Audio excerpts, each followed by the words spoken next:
बेगूसराय लोकसभा क्षेत्र है वह काफ़ी चर्चा में रहा है, क्योंकि इससे 2019 के चुनाव में भी कन्हैया कुमार जैसे दमदार नेता उतरे थे मैदान में। सामने थे भाजपा के गिरिराज सिंह। बेगूसराय की बात करें तो वहाँ पे 7 विधानसभा क्षेत्र आते हैं और जो बेगूसराय का जो समीकरण है, जातीय समीकरण है, काफ़ी पेचीदा है। और आप एक तरह से देखें तो यहाँ से कोई भी उम्मीदवार जीतेगा वह लगभग भूमिहार ही होना चाहिए, क्योंकि यह भूमिहार बहुल लोकसभा क्षेत्र। यहाँ पे सभी जातियों की कितनी संख्या और समीकरण कैसे बनते हो अभी हम आपको बताएंगे, लेकिन इससे पहले बता दें कि यह कम्युनिस्टों का गढ़ रहा था और यहाँ पे लाल मिर्ची के आंदोलन के नाम से भी जाना जाता है और इसे पूर्व का लेनिनग्राद कहा जाता है। लेनिनग्राद का मतलब रूस का जगह था लेनिनग्राद, जहाँ पे लेनिन की एक खासी पकड़ थी और वहाँ पे उसकी भूमिका, जो वहाँ पे जो आंदोलन चला समाजवाद का, उसमें उसकी काफ़ी भूमिका थी। और एक तरह से देखें तो कम्युनिस्ट आइडियोलॉजी से यहाँ के लोग काफ़ी दिनों तक जुड़े रहे। इसका सबसे बड़ा कारण यह रहा कि यहाँ पे एक ही जाति के लोग अपनी ही जाति के लोगों के लिए आंदोलन खड़ा कर दिए। आप बात करें तो यहाँ के जो मेन जमींदार थे वे भूमिहार थे, किसान भी भूमिहार थे, लेकिन यहाँ पे जो मिर्ची की खेती होती थी उस पर जो वर्चस्व था जमींदारों का था। इस कारण उनके ही अंदर में आके उनकी ही जाति के लोगों ने यहाँ पे विद्रोह किया और उन्होंने कम्युनिस्ट का झंडा उठा लिया। और एक तरह से आप देखें तो यहाँ पे वामपंथ का गढ़ माना जाता था बिहार के बेगूसराय को। और इसके बाद से अब धीरे धीरे स्थितियां बदलती शुरू हुई है और अब यह जदयू और भाजपा के लिए यह कर्मभूमि बन गई है। और यही 2 पार्टियों के जो कैंडिडेट हैं वो लगभग 2004 से यहाँ से जीतते आ रहे हैं। यहाँ से ललन सिंह जो भी मुंगेर से चुनाव लड़ रहे हैं वे भी जदयू के टिकट पे चुनाव जीत चुके हैं। उसके बाद दूसरी बार जदयू के तरफ से मुस्लिम को टिकट दे दिया जाता है, वे भी जीत के आ जाते हैं वहाँ से। और बात करें इसके अलावा तो इससे पहले भोला सिंह थे वहाँ से 2014 में चुनाव में और वे जीत गए थे। इसके बाद फिर से 2019 में चुनाव होता है, वहाँ से गिरिराज सिंह चुनाव लड़ते हैं, वे भी जीत जाते हैं।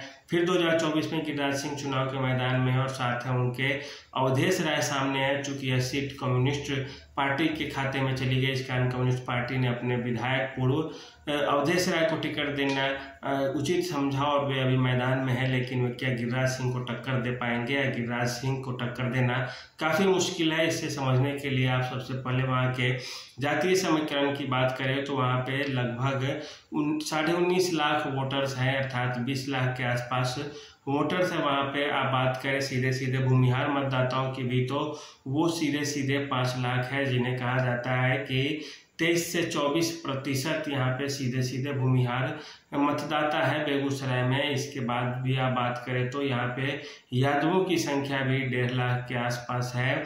मुस्लिम आबादी की बात करें तो वो भी यहाँ पे 2.5 लाख है मुस्लिम आबादी की संख्या। इसके अलावा 2 लाख कुर्मी और कुशवाहा, जिसे कुर्मी कोयरी भी बोला जाता है, उनकी संख्या दोनों की मिला दी जाए तो 2 लाख के आसपास है।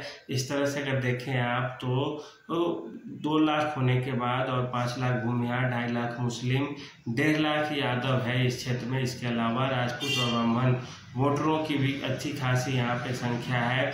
और इसके बाद भी आप बात करें वहाँ पे तो अन्य कई जो छोटी जातियां हैं उनकी भी अच्छी खासी संख्या मानी जाती है। दलित वोटरों की भी बात करें तो वहाँ पे अच्छा खासा संख्या बल है दलित वोटरों का भी। और उसमें जो समीकरण बनते हैं उसमें जो प्रमुखता होती है वो भूमिहार मतदाताओं की होती है, क्योंकि यह सीधे 1/4 वोटर्स यही होते हैं।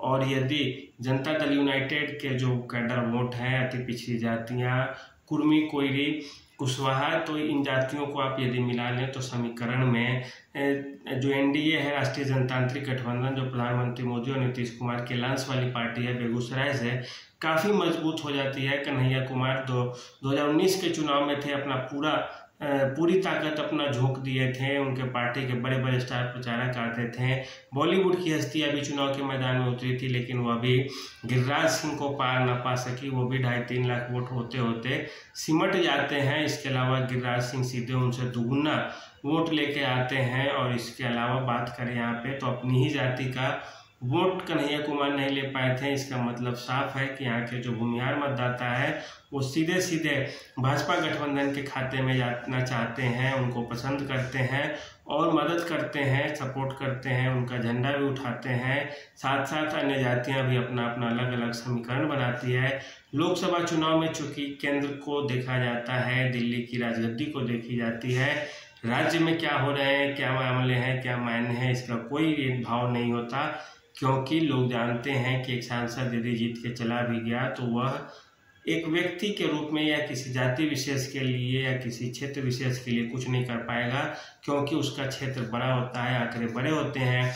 बेगूसराय की बात करें तो इस पर इसी तरह लग रहा है कि यह पुराने ढर्रे को ही इस बार भी रिपीट करेगा, लेकिन सब कुछ करना चुनाव से ठीक पहले अच्छा नहीं होता है। एक तरह से देखें तो आप बेकार की बातें होती है, क्योंकि असली परिणाम तो मतगणना के दिन आता है, लेकिन लोग अपने कयास ही लगा सकते हैं, उम्मीद ही लगा सकते हैं। तो इसके आधार पर भी आप देखें तो गिरिराज सिंह काफ़ी भारी पड़ेंगे, क्योंकि एनडीए का जो खेमा है नीतीश कुमार, प्रधानमंत्री मोदी के साथ साथ उपेंद्र कुशवाहा और चिराग पासवान, जीतन राम मांझी जैसे नेताओं के साथ खड़ा है, जो किसी भी विपक्षी पार्टी या गठबंधन के साथ के मुकाबले बेगूसराय में कहीं ज़्यादा ताकतवर है।